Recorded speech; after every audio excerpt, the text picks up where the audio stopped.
नमस्कार। Rural voice के खास कार्यक्रम रूरल वॉइस एक्सप्लेनर में आपका स्वागत है। आज हम बात करेंगे दालों का उत्पादन, उनका आयात और आत्मनिर्भरता के सपने के बजाय आयात की लगातार बढ़ोतरी। सरकार ने पिछले दिनों काफ़ी जोर शोर से बात की थी कि 2027 तक हम दालों के मामले में आत्मनिर्भर हो जाएंगे, लेकिन साल 2023-24 में देश में दालों का आयात 7 साल में सर्वोच्च स्तर पर पहुंच गया।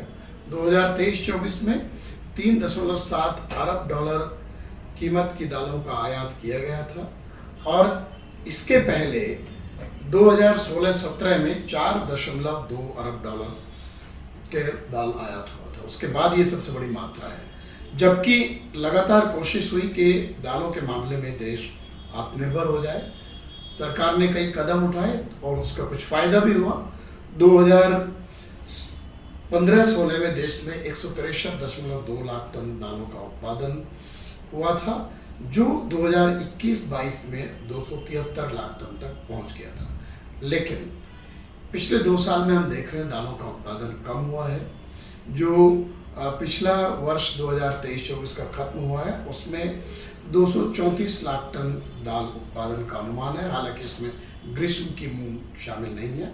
इसके पहले साल 260 लाख टन दालों का उत्पादन हुआ था। और जाहिर सी बात है कि दालों का उत्पादन पिछले साल का जो मानसून था उसका जो स्थिति थी उसके कमज़ोर रहने के चलते चना का उत्पादन भी गिरा है, अरहर का उत्पादन गिरा है और कई दूसरी दालों का उत्पादन गिरा है। नतीजा हमारा आयात लगातार बढ़ता गया और जो दालों की महंगाई दर है, जो अप्रैल के आंकड़े आए हैं, उसमें 16% से ऊपर चली गई। इसको थोड़ा सा अगर हम समझें, दालों में जो सबसे बड़ी हिस्सेदारी है वो चना की है। चना का उत्पादन पिछले साल करीब 135 लाख टन का उत्पादन होने का अनुमान लगाया गया था, लेकिन बाद में उसे घटा करके 122 लाख टन कर दिया गया। पिछले साल से मेरा मतलब है 2022-23 से। 2023-24 में चना का उत्पादन जो कृषि मंत्रालय के लेटेस्ट आंकड़े हैं उनमें 121 लाख टन बताया गया है, लेकिन बाजार के जो कारोबारी हैं और उनकी जो सूचनाएं हैं उसको अगर देखें तो चना का उत्पादन इससे कहीं कम है और 100 से 105 लाख टन के बीच उसका आकलन किया जा रहा है। अब सवाल उठता है कि ऐसा क्या हो गया, जबकि पिछले साल हमारे पास 2 साल पहले जो चने का बफर स्टॉक बना था उसके चलते करीब 37 लाख टन का स्टॉक सरकार के पास था, जिसमें 2022-23 की जो खरीद थी वो और जो कैरी ओवर स्टॉक था 2021-22 का, उसको मिला करके ये स्थिति बनी थी। लेकिन चालू साल में जो चने की खरीद है, जो नई फसल आई है, जो रबी मार्केटिंग सीजन हम 2024-25 जिसको मानेंगे, सिर्फ 45,000 टन की खरीद सरकारी एजेंसियां कर पाई। मुख्य रूप से नैफेड ये खरीद करती है। अब सवाल है कि सरकार ने पिछले दिनों चना की कीमतों को नियंत्रण करने के लिए ज़्यादातर बफर स्टॉक की बाजार में बिक्री कर दी, या उसको भारत दाल में इस्तेमाल किया या राज्यों को दिया कि कीमत नियंत्रण में रहे। नतीजा ये हुआ कि इस वक्त जो सरकार की एजेंसियां हैं उनके पास चने का जो बफर स्टॉक है वो 5 लाख टन से भी कम है, जबकि चना की कीमतों में उत्पादन कम होने के चलते लगातार बढ़ोतरी होती गई और इस बढ़ोतरी की वजह से ही जो सरकारी एजेंसियां हैं उनकी खरीद 45,000 टन पर अटक गई।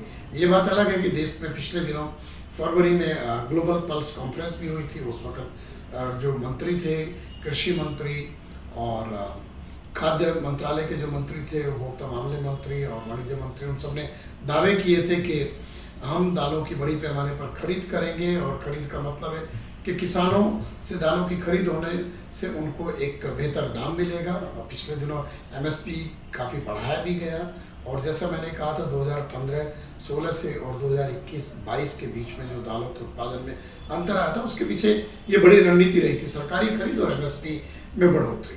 लेकिन अब फिर उसमें स्थिति बदल गई है और 2027 में जो आत्मनिर्भरता का जो सपना है वो कहीं पूरा होता नहीं दिखता है।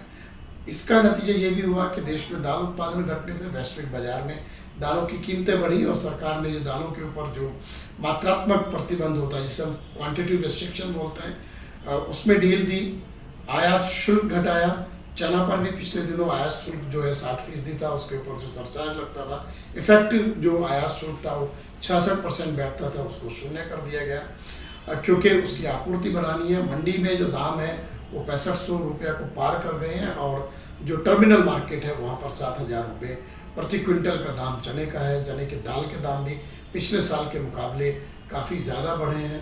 बाकी दालों के दाम भी लगातार बढ़ते जा रहे हैं। अरहर हो या उड़द हो या मसूर हो, उनके दाम बढ़े हैं।